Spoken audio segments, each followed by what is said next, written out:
Hello and welcome to the Healing Now podcast.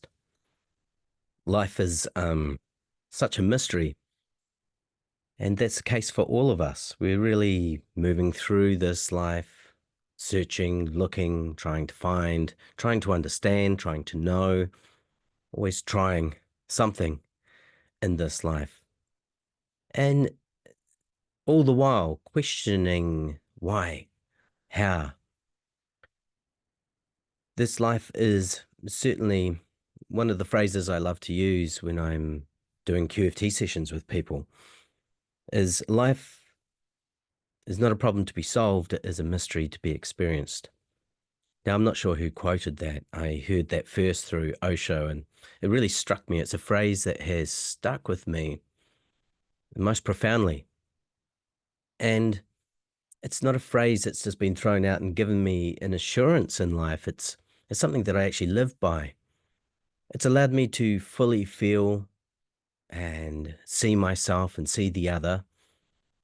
And even if it's difficult, even if I'm challenged by it, even if I'm having a complete meltdown and going into bitterness or anger or frustration or any of those things, this life is surely a mystery. And so by allowing, by accepting and going through the full spectrum of the experience of life, you truly do begin to understand it is a mystery to be experienced.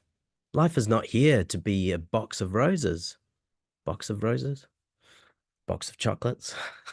You know, it's not meant to be easy all the time. Life is a spectrum. It is difficult and it's easy. It's fulfilling and it's discouraging. That's life. That's the full spectrum of it. And what I want to talk into today is death. It's the great mystery that we try to avoid. It's the great mystery we are very reluctant to talk about. What that means for you, what that means for me. It means something different for everyone. Some people are okay with it. I'm oddly okay with death. In fact, one of my clients passed away last night, one of my aspirants. And I was working with him and, leading up to his passing over, I was going in to give him healing work each time.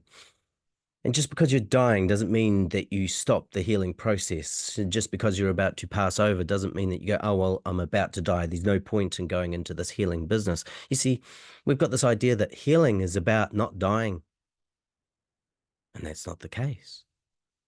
Death is the ultimate healing. It is. Now, I'm not saying go out there and kill yourself. I'm not saying that. You know, death is its own healing. When the soul is in the body, it is literally experiencing a death to itself because the soul can't do anything in this life. It can only witness, it can only watch. Just as the soul that passes out of this life can also not do anything in this life, it can only witness and watch. In fact, the soul only really gets to witness and watch this life when it's in this life. The life is the body, consciousness itself. That's the life. And we can heal that all the way up to the moment of death. In fact, if we don't die in a healed, whole state, you're quite possibly destined to then be reborn into a state that is not whole. To be reborn into frustration if you died in frustration. If you died in regret, you'll be born into regret. Often, you look at it when you go to bed grumpy or angry, quite often you'll wake up, still that grumpiness and angriness is there, the regret or whatever it is you've been dealing with that you went to sleep with. It says in the Bible that, don't go to sleep with anger. And I think there's something metaphorical spoken there. Don't die in anger. Don't die in regret. This aspirant of mine who became a friend, of course, who passed over last night. It was wonderful to hear from his sister, and she said he died with a smile on his face. He died at peace. One of the things that I said to him, there were many regrets he had in his life. He was able to share with me that he really despised himself for much of his life. And he healed that prior to his translation, prior to his moving over from this life into whatever it is that's going to be after that. I'm not going to assume what that is. But for her to say that he had a smile on his face, still has a smile on his face, she says there's a contentment there. And I knew and I could see that he was passing in biogeometry. I was able to test, and he was no longer taking in vital life force energy into his body. And so I, through biogeometry, was then doing work on the higher dimensional planes, the astral plane, spiritual planes, mental plane, emotional, making sure they were clear so that as he passes over, he's passing over clear, clean of the hangover that life had left him with. I took him through his human design, not so that he could quickly try and change anything. I was able to show him why he did what he did. A very talented man that would walk away from his talents. He'd become a master at it, then leave these gifts and talents that he had. And people would be like, why are you stopping to do that? But it was in his design to do that. There was no satisfaction in just being the best for him. The satisfaction was in the mastery itself. So once he had mastered something, he'd become the best at it, and then he'd walk away from it. Now, in this homogenized world, we'd say, what's wrong with you? You're giving away your gifts and talents. No, this is how he was meant to come and live, was to come, master, and move on. If there's something that I could say in his death is that he mastered his emotions and his perspective on life in death. What a beautiful thing to die with a smile on your face. When I last saw him, he was doing exactly that. A man who had wasted away completely. There was no muscle left on his bones. But he was smiling as I left. And I said to him, how do you feel? He said, I feel at peace. As a manifesting generator, and that, to have peace and to see he was smiling, which is a sign of satisfaction, that is a manifesting generator that is correct. And so I have peace in my soul for this wonderful man, because he's passing over in peace, in satisfaction. You see, this life is not about how we live. It's about ultimately how we die, because we don't know when that's going to come. We don't know when death will come knocking on the door. We don't. We live in the shadow of death all the time, knowing it's there, but we ignore it, right? The shadow work is really looking into your life in light of death. I ask my clients, my aspirants often, if you were to die today, what would be the regret? That's cutting straight to the chase. If there were regrets there, then you better get onto that one like now, because you might die today. Living in the shadow of death is a beautiful thing. It shows us that there is a quiet urgency to be yourself now, for the generator to find satisfaction now, not later, and put it off. For the projector to have a sense of success, to feel that they have succeeded, to die and feeling that you are a success. For a projector, perfect. That's what we want. For the manifester, to be at peace. How we die is an indication of how we lived, and it's an indication of how we're going to live again. Now, passing over the death, as I said before, is really about looking into the shadows. We are in the shadow of death. And so we should be allowing death to be a motivator to check in on where we are in ourselves. Are we truly being ourselves? If we are being the not self, then for the generator, they're frustrated. For the projector, they are bitter. for the reflector, the disappointed, these all these aspects about life that we overlook because we generally overlook these things because we see life as a given. We forget that we are living in the shadow of death on this plane. It's a very real reality, and death is not there to be feared. Death can be a motivator, the great motivator.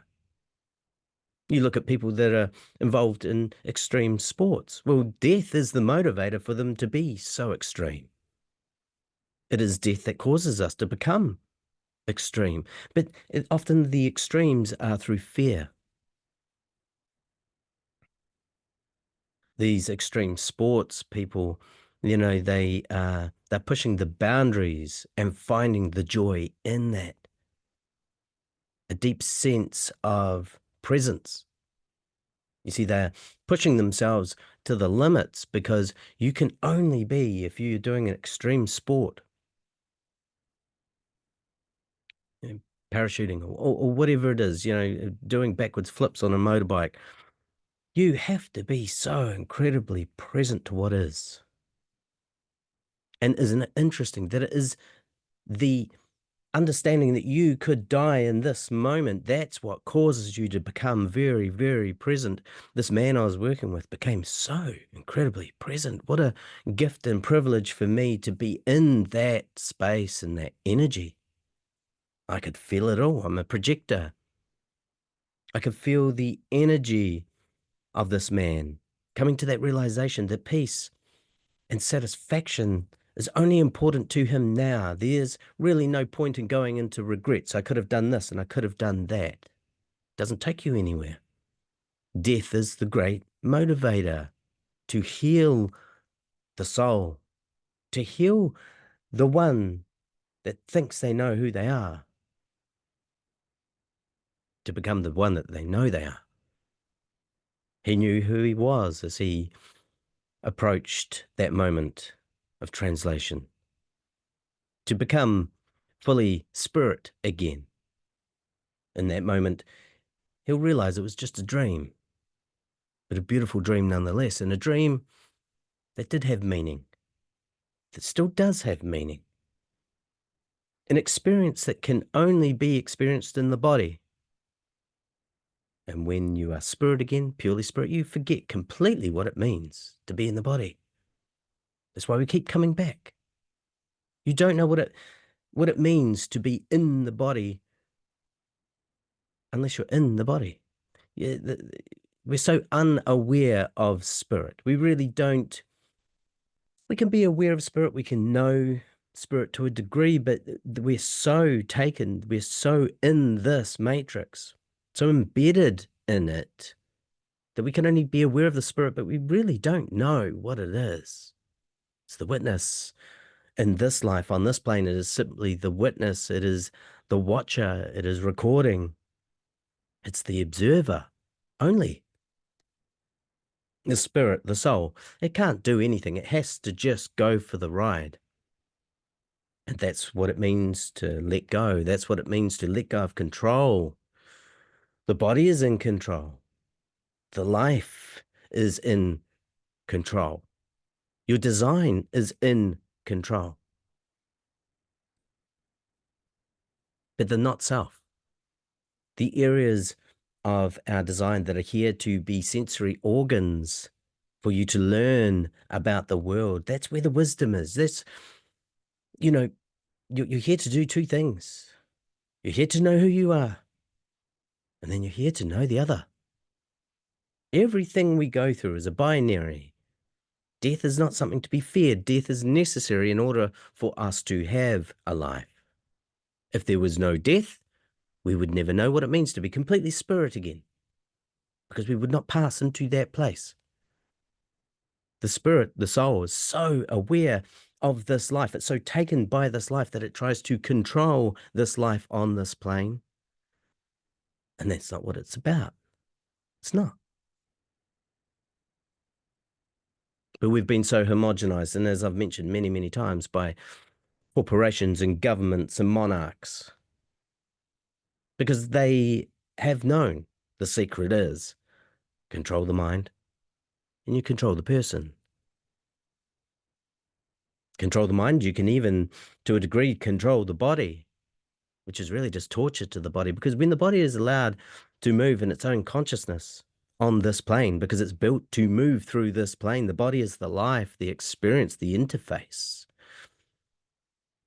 When you allow that to take place and you simply become the witness, then you're in true control, because what you're doing is you're controlling the personality from trying to control the design. It can't do that.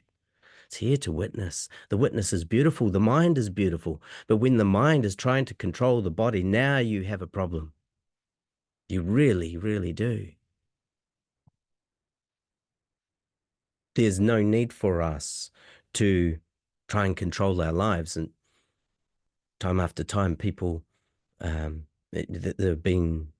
truly understanding their design, understanding what this is all about, this binary consciousness experience that we're having. You know, through the letting go of trying to control, they come into actually true control. They become very controlled, but not controlled in a way that is making it happen, controlled in a way that is more it's not a constraint or a restraint. It is, but there is restraint there. It's, you're seeing where the boundaries are. The only reason we're having an experience is because there are clear boundaries everywhere. Boundaries all over the place. This is a boundary plane. And the body is beyond boundaries. It's sorry, the personality, the soul, the spirit is beyond boundaries, but it can't do anything with the boundaries. It's beyond it, but can't control them. It's not here to control them or manipulate them. The body actually already has it programmed into its design where the boundaries need to be. And that's what I love about design, teaching people their design, to understand where the boundaries are. Design can be used right up to the moment of death. As I say, I shared this with this wonderful man, and for him to realize his design and to understand and really grasp why he did what he did and why he thinks about himself the way he does. He was able to say, I have peace in my body, I have peace in my mind. That was his mantra that he would say every day, all day. Keep reminding himself of that as he was approaching death. Death is the ultimate healer because it releases, frees the mind and frees the spirit from the body. That's a healing. But it's also healing to be alive. See, healing is about wholeness. It's about understanding. It's about knowing who you are. It's about letting go of control. That's what healing is. It's realizing that you, the little self, the self with the little s, is not in control. The self with the capital S is. And that's ultimately God or the universe or whatever you want to call it. The matrix itself. People talk about escaping the matrix. Watch the movie. Neo doesn't try to escape the matrix. The whole point is about him waking up to the fact that he is the matrix. That ultimately it doesn't exist. It is Maya. It is dream. It is projection. It's fantasy. It's illusion. But it's a beautiful illusion nonetheless. It is an illusion that gives us an experience. Otherwise, in the unified consciousness, nothing is happening. Nothing is going on. There's just consciousness, conscious of consciousness. There's nothing going on. The great yin yang symbol, darkness and light, the polarities, the movement from darkness to light and light to darkness, the oscillation, ultimately that's what it is. You can see a flow in the yin yang graph, and it's in the symbolism of it. It has a movement. One is moving into the other.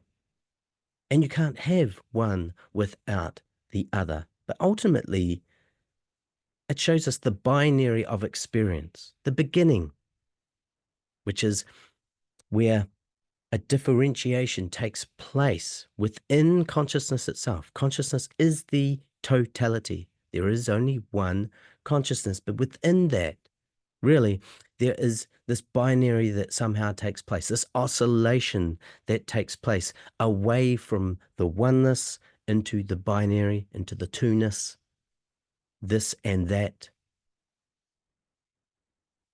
And it's only through that that we have an experience, and that's what we must celebrate. Um, Duality is a beautiful, beautiful thing. Without it, we wouldn't have experience at all. Ultimately, the two come out of the one sea of consciousness, but when you have a split, you still have the hologram of consciousness in that split, in the perceived split, because it is illusory that there are two. Nonetheless, we must understand the two in order to understand the one. And so you can see that death is just as important as life, just as important. When we can see death for what it is, we can see life for what it is. Death is a motivator, really is. It motivates us to heal. Why do we go into healing? Because of death. Without death, there would be no motivation to heal. And healing is obviously something we are here to do. We spend so much time trying to become whole in relationships. We're looking for the other that fulfills that gap that we feel is within us.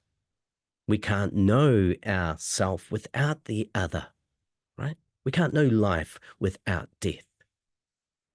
We need the other. Doesn't mean we have to be around them all the time, but the context of other gives us the context of ourself. Everything is in context in the binary. This binary consciousness that we have, the body consciousness, when we allow it to be what it is, we understand that there is this innate intelligence that is running the show. And we are the passenger, the soul, the personality is the passenger, watching, witnessing. That in itself is a beautiful thing. But the witnesser, the watcher, has been so heavily programmed to feel like it needs to control the body. We've all been conditioned to believe that. It's not the case. We don't need to. That's what I love about design. Human design helps you understand that you can begin to relax and truly enjoy the show. There's so much, at the moment for me, so much death energy around my grandfather. In hospital, it was wonderful to go and see him and spend time with him. He's so coherent, but about to pass over, not far away. Pancreas is given out and he's yellow, but he's still got his wits about him. And the wonderful thing about me knowing my design, I'm an unemotional type. It doesn't mean I don't feel emotions. When I'm around him, I feel his emotions. Fully a true empath. That's just the way I'm designed. But when I'm on my own, I don't. I'm okay. I'm okay with it. What a blessing, to be able to really feel where he's at. My dad going in and being in hospital, and his operation's not foolproof either. So having that conversation while I'm with him, feeling his emotions. What a blessing to be able to feel his emotions. I mean, that motivation of death there teaching me that, I said things to my dad the other day that really need to be said. Things we all should be saying to each other. And it's really only the motivation of death that allows that to take place. It's like, we don't know if you're going to come out the other side. So, Dad, it's really important that I'm proud of you. And I'm so proud that you're my father. And thank you for not mollycoddling me. And thank you for being you and allowing me to have a very challenging first start in my life, because it's made me who I am. So much to be grateful for. It is death that gives us the motivation to gratitude. We shouldn't push death away. Let it motivate you. Let it move you to your authentic self. There was nothing I regretted in saying that. It was really the authentic me coming up and being expressed. And that's You know, if we all knew we had minutes to live, we would just share it all. We wouldn't try to grasp anymore. We wouldn't try to hold on anymore. We would share whatever we could to the other. We would realize how important the other is to us. Death is a beautiful thing. Death is the ultimate healer. If only we can see that. It's nothing to fear. Death gets given a bad rap. Death is the rebirth. It's the beginning. It is the birth pains of a new life. I can't say whether we are reincarnated straight away or do we have time out. There are many, many views on this, what happens in death. And we have purgatory and the bardos and all these different things that different traditions, ancient traditions talk about. The Egyptians talk about this, the kings or those that are passing over, going into the boat that takes them on this journey to the stars, back home from where they came. Beautiful stories, when you look at it traditionally, there's never an end. No one ever, there's really no traditions apart from the mind insisting that it's just lights out, it's all over. It's not the case. Everything comes from the one. That is the ultimate, the divine. What we call God is just that which is one, that which everything has its being in and is in its being. That's all it is. The mind loves to come in and manipulate that. God is some male on a cloud with a long beard, goes around judging people. That's what the mind does. It takes a beautiful thing and it makes it ugly. It's not until you come from a space of, you see, your inner authority is actually your divine authority. It's been placed there in you. My authority is splenic. It's very primal. My authority is instinctive. And so when I trust that, I'm coming from an authority that was intended for me, whereas from the mind it can change all the time, and the mind is not here to be our authority. And when you trust your authority, when you come from a place of inner authority, only then can you begin to find your outer authority and marry that together. And that's when you are truly awake. You're truly awake to who you are. You are truly doing what you're here to do. And it's not that you do it, it's that it's being done. It is the will of the divine, because you're not getting in the way of the design. The mind only gets in the way of the design. We are divinely designed. And so when you come from your inner authority, this is not an ego trip. This actually takes a lot of surrender. Christ said, take up your own cross with fear and trembling. Your incarnation cross. Everyone has an incarnation cross. I have the incarnation cross of incarnation. Interesting, right? When I first heard that, I thought, oh, that's boring, until I looked into it and then found that Ra said that, that someone with the incarnation cross of incarnation is a very special being. They inherently understand what it means to incarnate, what it means to be in this human experience, the purpose of it, the possibilities of it. And so in embracing that, by coming from the authority that has been placed in me by divine will, not my will. That's why I said you have to really, to follow your human design and start actioning your strategy and authority. It takes surrender. And what is being surrendered is the mind. You're putting it back in the back seat again and just saying, witness and watch. You're not here to control this. You stop making decisions with the mind. You're allowing the divine to have its way with you, because the divine programmed you, designed you to be who you are, but the homogenization of the mind will not allow that. It's always saying, be like others. This is the thing, is that the divine is wanting to have multi-fractaled experience. experiencing all the possibilities. This is going to go on for eternity. This incarnating and decarnating. I don't know if that's a word, but going in and out of incarnation. Incarnation just means in the body, carnate. It's just a physical, to be physical. Incarnation is to be physical. You've come into we've got to be so careful not to over spiritualize things and fall into the illusion that the spirit is here to control the body. The spirit has come to have an experience of what it means to be a living being. Spirit itself is not life as we know it. It's life beyond knowing.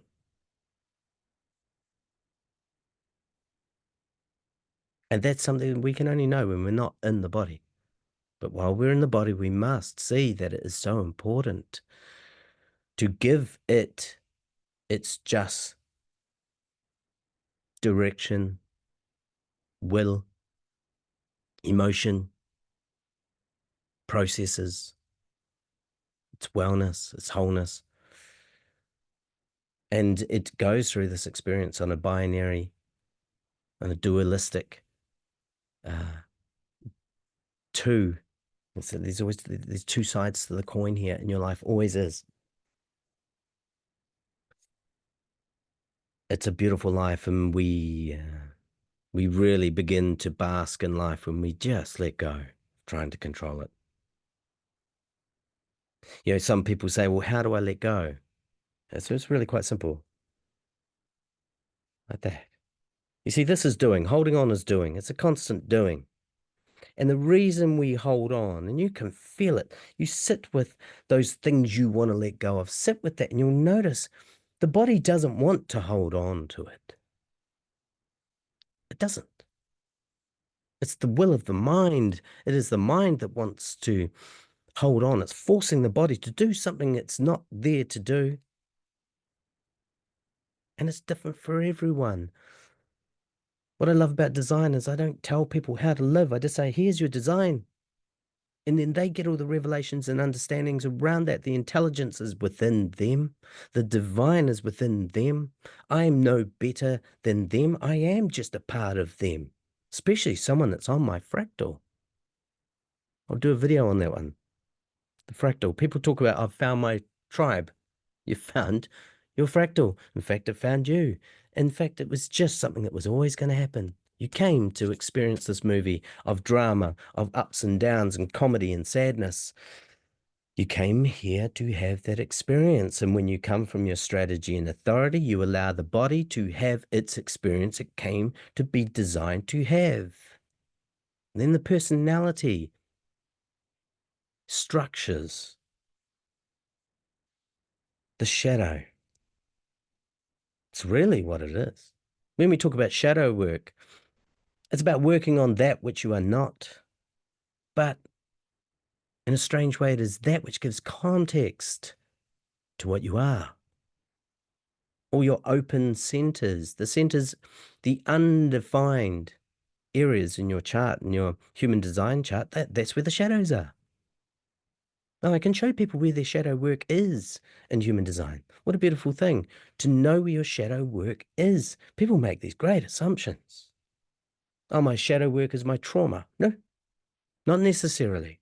I've worked with clients where it's been insisted upon them that they have all this trauma. When I look at their design, they were designed to be in the shadows.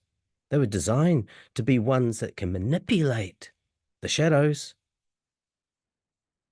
We can't make assumptions. We're not all the same.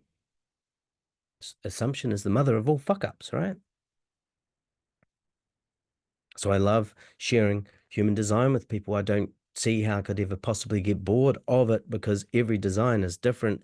And therefore everyone has their own way of being. And when you wake them up to their design and they know it's there, they agree with it. That's the thing. Beautiful thing about design is people go, oh my God, that's so true. That's me. That's me. And then they realize, that's me. And all the thinking and the programming and the homogenization of the mind, they realize, I've been duped by the mind. which is just an aspect of themselves, but not truly them. I have the open sacral center. So I'm very open to other people's energy. I don't have my own energy. It's just not there. Very unaware of the energy within myself. I'm just aware of the energy of others. It's how I'm here to experience this world. Whereas a generator that has a defined sacral, they just know their energy. No idea about the energy of others. Very ignorant of it. Not their fault, not good, right, bad, or ugly. Just the way it is. So some are here to experience the energy of others like me, and others are here to experience the energy of themselves. Like I've said to so many people, when I see that someone has the undefined solar plexus center, well, then I can say to them, you're a true empath. Because they have the open solar plexus, that all they feel, it's a sensory organ for them, a sensory center for them to experience the other, to experience the world outside of them. It's how they learn about the world, through the emotions of others, but they don't know their own. Like I say, for me, I'm not sitting here, I'm not sad, I'm not upset, I'm not emotional, because I'm in my own field, in my own aura right now, in my own space. There's no upset for me. And I don't feel guilty about that, because I don't know my own emotions. I know others through emotions. That's how I learn about this world, is through emotions. Probably why I created QFT, to help people deal with their emotions, because I'm fascinated by it. But my emotions, I don't know. It's okay. I'm not an emotional type. And so how I deal with situations like, you know, possibility of death in the family, or death, or difficulties, or, seeing, I can be really moved by the other. Oh yeah, movies get me very upset. Can make me very upset. Uh, but it's more because I'm looking at them. They're making me upset. It's just a response. I'm also open in my chart in the root center. So, I don't deal with physical pressure very well. That's why my body, really where I'm sensing the difficulties in my life is always in my body. I know how my body feels. I know when things are not right for my body. That's why I have the splenic definition and authority there. My authority is always trying to protect my body, because I am a non-emotional type, which means people's emotions go into me and affect my body. I know what's going on for people. I can feel it in my body. It gets very uncomfortable. Someone's upset, it gets very uncomfortable in my body. It's not me.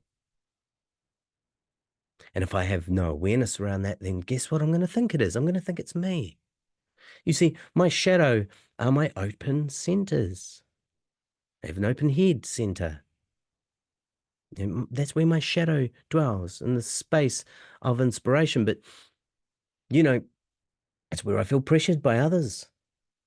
It's where I'll begin to people please. That's my shadow.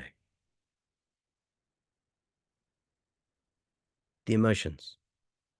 Again, that's where my shadow is, because don't you worry, I can get very, very angry, but it's not me. You see, you're not your shadow. You're not your shadow. It's the not you. You stand there, the sun is casting upon you.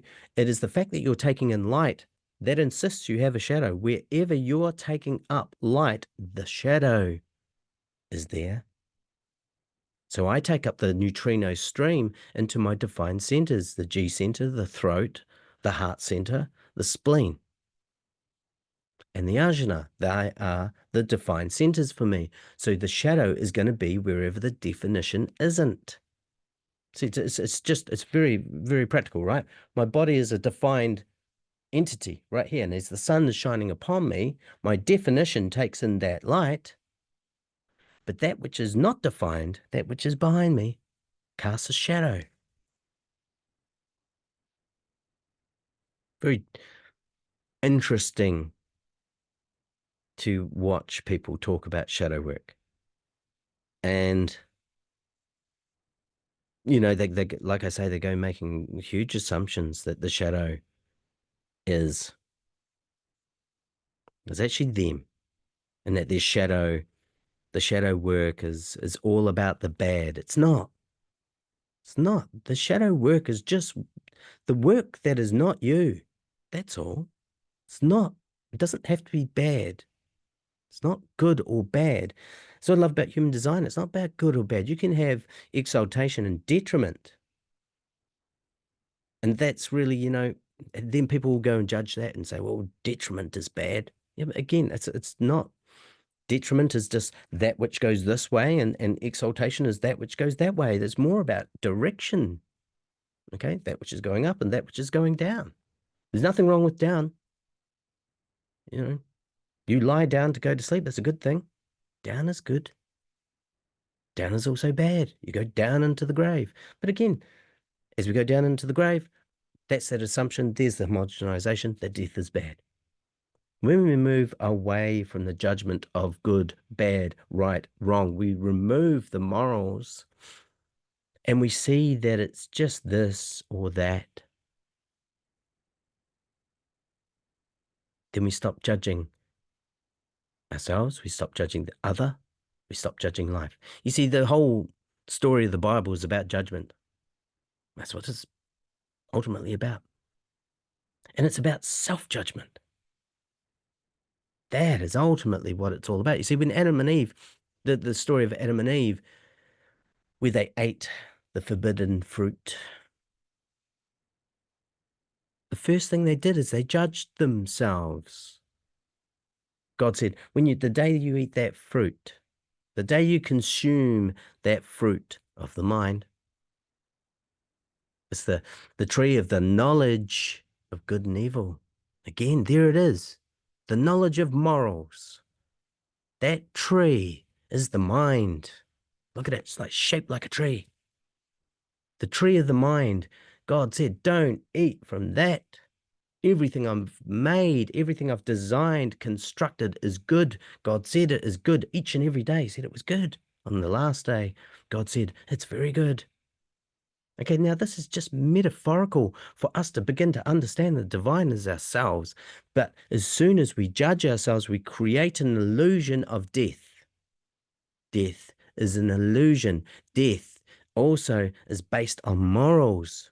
And so we go judging death as bad and life as good.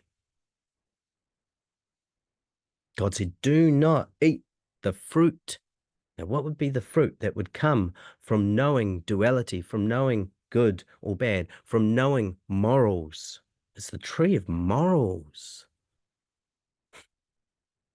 Why would God not want us to eat from the tree of morals, the knowledge of good and evil? Because, you see, there's no judgment when there's no morals.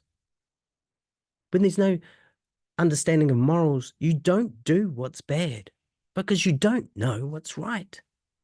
And therefore, all is innately correct. It's not about right or wrong. Really, God is not about morals. That might shock some people. I hope it does. God is not about morals. Man, the mind, is about morals. You look at it, this whole need to be right. It's all morals. The ego always has to be right. It's always needing to be right. This is right and that is wrong. And we judge, judge, judge, judge. We just go on and on and on and on. It doesn't end. The judgment just doesn't end. And that begun with that first initial thought. Huh? This leaning, it created why they leaned into this metaphor of them eating the fruit of the tree of morals. Don't get into the morals of it. Otherwise, you're going to ruin it. You're going to pull it apart. And that's what they did. They ate the fruit and they judged themselves first. They did. All judgment came about by man, woo man, humans. We're the ones that do the judging. In that day you shall surely die. God said, this is God talking to themselves, ultimately. But that's how the illusion comes around. And we could say, oh, it was really bad. Would we say that it was really bad that Adam and Eve ate the fruit? It was there. There was an intention for it to happen. The very act itself was what went wrong. It wasn't the eating of the fruit. It was the initiation of the mind. It took place in the mind. The mind was activated. This whole it was ignorance, because they don't know what death is. In that day you shall surely die. It's hardly a threat when you don't know what it is. Oh, yeah, okay, we'll die, whatever that is. And so of course they're going to eat the fruit. Because what it did is it created an illusion. It created the drama. That's where the drama began, in judgment.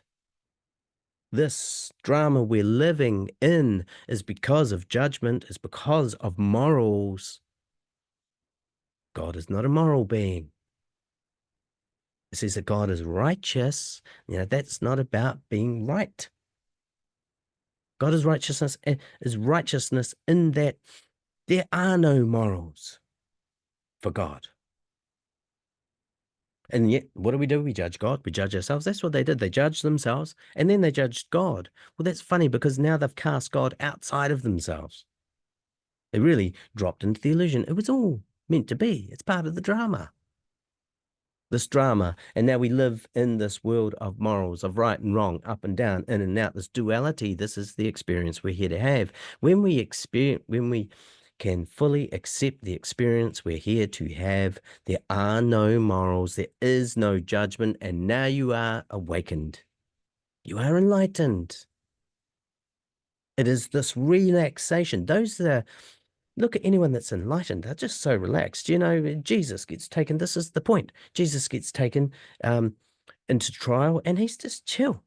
He's just taking it on the chin. It's not that he sees the illusion for what it is. It's like, you guys are so embedded in this. You think you're going to judge me?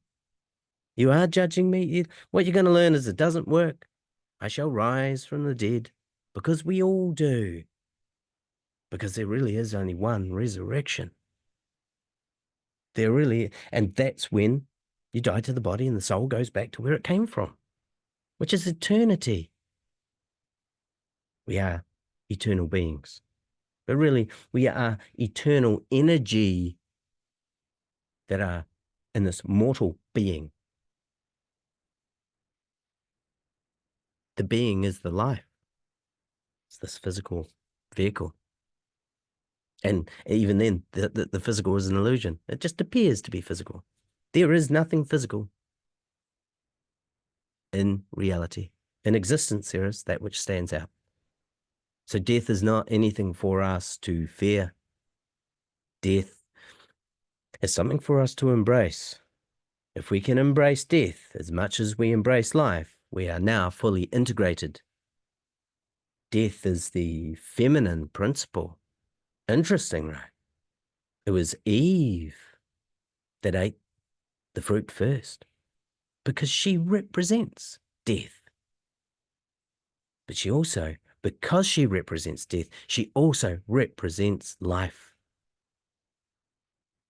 And the masculine represents the activity of that, the movement of that, the oscillation of that. That's why the masculine man, which actually had the feminine in it as well, but that's why that was created first.